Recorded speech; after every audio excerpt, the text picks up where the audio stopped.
सुबह सुबह पुलिस को एक कॉल आती है। कांपती आवाज में एक लड़की बताती है कि उसकी दोस्त की लाश उसके बगल में पड़ी है और उसे कत्ल की खबर तक नहीं लगी। कातिल कौन था? हत्या के पीछे की वजह क्या थी? और सबसे बड़ा सवाल, क्या वो लड़की सच बोल रही थी? तो सोशल मीडिया पर फैन फॉलोइंग बढ़नी ही शुरू हुई थी। बस इसी दौरान अचानक सब कुछ खत्म हो गया।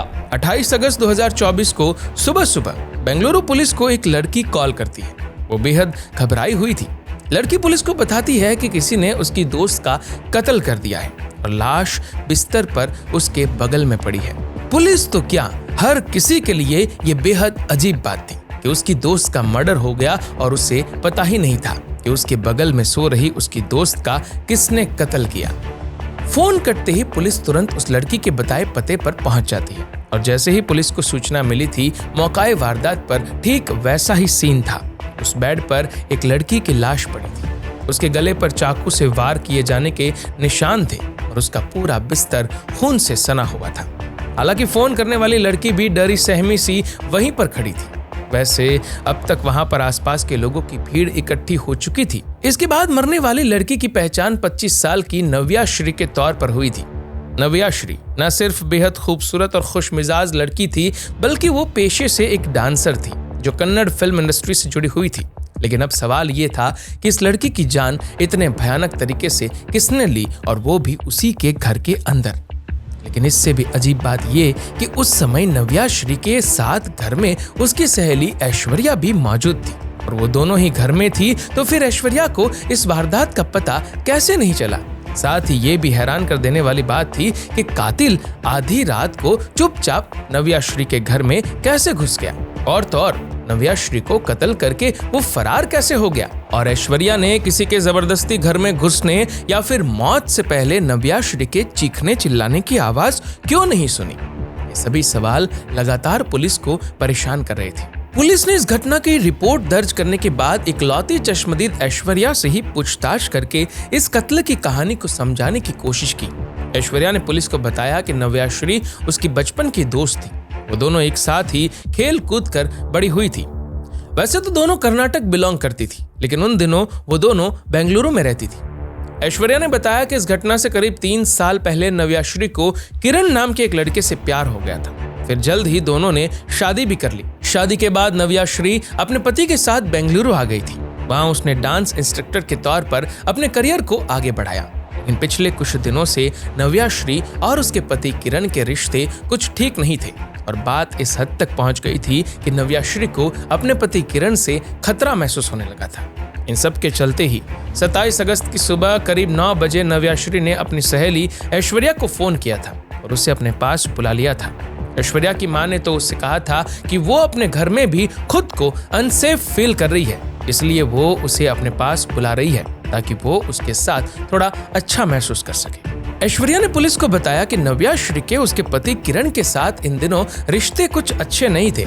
उसका पति किरण उस पर शक करता था और अक्सर इस बात को लेकर ही इन दोनों में काफी लड़ाइयाँ हुआ करती थी। और ऐसे ही 27 अगस्त को भी लड़ाई के बाद नव्या श्री ने ऐश्वर्या को अपने पास बुलाया था। उसने ऐश्वर्या से कहा था कि वो ना तो घर में सुरक्षित महसूस कर रही है और ना ही बाहर, इसलिए उसे कुछ देर के लिए उसके साथ रहना चाहिए। इसके बाद हम दोनों घर से बाहर निकले, साथ में थोड़ा वक्त गुजारा। रास्ते में हम अपने दोस्त अनिल से भी मिले। दरअसल नव्या श्री अपने दोस्त अनिल से मिलकर अपने परेशानी का हल ढूंढने की कोशिश कर रही थी और अनिल ने उसे पुलिस में शिकायत करने की सलाह दी थी। अनिल का कहना था कि अगर पुलिस किरण को पुलिस स्टेशन बुलाकर थोड़ा समझा देगी तो किरण उसके साथ दुर्व्यवहार करने से पहले सोचेगा। इस बातचीत के बाद तीनों एक पार्टी में चले गए। फिर वो लोग अनिल को छोड़कर घर लौट आई। क्योंकि नव्या श्री का पति किरण घर पर नहीं था, ऐश्वर्या उस रात नव्या के घर में ही रुक गई। वो दोनों एक साथ ही सो गई थी। ऐश्वर्या ने पुलिस को बताया कि उसके बाद उस रात को क्या हुआ था उसे कुछ भी नहीं पता। असल में ऐश्वर्या का कहना था पिछली रात उन्होंने ज्यादा ड्रिंक्स कर ली थी, जिससे वो गहरे नशे में थी और घर आते ही गहरी नींद में सो गई। लेकिन जब सुबह को उसकी आंख खुली तो उसके पास में सो रही उसकी दोस्त नव्या श्री बेजान पड़ी थी। नव्या श्री का गला कटा हुआ था और उसकी हालत अस्त व्यस्त थी। यह सब देखकर ऐश्वर्या बुरी तरह घबरा गई, क्योंकि चंद घंटे पहले जो दोस्त उसके साथ थी वो अब नहीं रही। लेकिन ऐश्वर्या का यह बयान पुलिस के लिए बेहद चौंकाने वाला लगा, क्योंकि उन दोनों के अलावा घर में तीसरा कोई नहीं था और उसे पता भी नहीं चला कि उनकी दोस्त का कत्ल हो गया। ये कैसे पॉसिबल हो सकता है?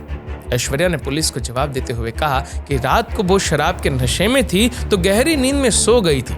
ऐसे में ना तो उसे किसी की चीख सुनाई दी और ना ही उससे कुछ पता चला। जांच में पुलिस को ये भी पता चल चुका था कि किरण और नव्याश्री दोनों के पास घर की एक एक चाबी रहती थी, क्योंकि वो दोनों काम के सिलसिले में अक्सर घर से बाहर रहते थे और अलग अलग समय पर घर लौटते थे। लेकिन जिस तरह से आधी रात को कातिल ने घर में घुसकर नव्या का कत्ल कर दिया था और उसके पास में सो रही ऐश्वर्या को छुआ तक नहीं था, ये बात इस और इशारा कर रही थी कि नव्याश्री के कत्ल में उसके पति किरण का ही हाथ हो सकता है।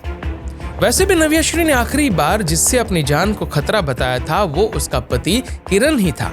ऐसे में हो सकता था कि किरण ही आधी रात को डुप्लीकेट चाबी से घर का दरवाजा खोलकर दबे पांव अंदर आया हो और उसी ने नव्याश्री का मर्डर कर दिया हो और फिर चुपचाप घर से बाहर भी निकल गया हो, क्योंकि नव्याश्री के दोस्तों और घर वालों का कहना था कि उसका पति किरण उस पर शक करता था, वो उसे लगातार परेशान भी करता था। इसके बाद पुलिस ने किरण के मोबाइल की लोकेशन और दूसरे सर्वेलांस की मदद से किरण को अरेस्ट कर लिया और फिर उससे सख्ती से पूछताछ की गई। पुलिस के मुताबिक किरण को शक था कि नव्याश्री का किसी और लड़के से अफेयर है। दोनों के बीच इस बात को लेकर काफी लड़ाइयाँ होती थी। नव्याश्री को डर था कि कहीं किरण उसे नुकसान न पहुंचा दे, इसीलिए वो उस रात अपनी सहेली के पास सो गई थी। लेकिन देर रात को किरण एक लोहे की रोड लेकर आया। उसने डुप्लीकेट चाबी से दरवाजा खोला और घर के अंदर चला गया। सबसे पहले उसने नव्याश्री के सिर पर लोहे की रोड से वार किया, फिर उसने चाकू से नव्याश्री का गला काट दिया और घर से बाहर निकल गया। लेकिन घर से निकलने से पहले उसने सैनिटाइजर पी लिया था, जिसके बाद वो हॉस्पिटल में एडमिट हो गए। किरण ने अपने गुनाह को कबूल करते हुए बताया था कि वारदात की रात घर में घुसकर नव्याश्री को पहले कुर्सी से बांध दिया, उसके बाद उसे टॉर्चर किया, फिर उसका गला रेंद कर मार दिया। जबकि ऐश्वर्या ने अपने बयान में पुलिस को बताया कि उसे उसकी सहेली की लाश उसके बिस्तर पर बगल में पड़ी हुई मिली थी, जो खून से लथपथ थी। ऐसे में अगर ये मान भी लिया जाए कि आधी रात को नींद में सो रही नव्याश्री का मुंह बंद करके ही कातिल ने उसका गला रेंदा था, तो भी बगल में सो रही उसकी दोस्त ऐश्वर्या को इसका पता कैसे नहीं चला था। और अगर दूसरी थियरी के मुताबिक नव्याश्री को बिस्तर से उठाकर पहले घर के अंदर ही टॉर्चर किया गया, इसके बाद उसे कत्ल किया गया था, तो फिर उसकी चीख या खटपट से उसकी दोस्त की नींद खुल जानी चाहिए थी। लेकिन यहाँ पर ऐसा नहीं हुआ। यानी भले ही पुलिस ने कातिल के तौर पर नव्याश्री के पति किरण को अरेस्ट कर लिया हो, कहानी अभी पूरी नहीं हुई है। नव्याश्री का कातिल पकड़ा गया, लेकिन क्या सच सिर्फ इतना ही था या फिर इस कत्ल की रात और भी गहरे राज छुपाए हुए हैं? आपको क्या लगता है, क्या ऐश्वर्या वाकई सो रही थी या फिर वो कुछ छुपा रही है? अपने विचार कमेंट में जरूर बताएं। अगर आपको ये वीडियो पसंद आया हो तो चैनल को सब्सक्राइब करें और बेल आइकन दबाना ना भूलें, ताकि ऐसी ही कहानियां आप तक सबसे पहले पहुंच सके।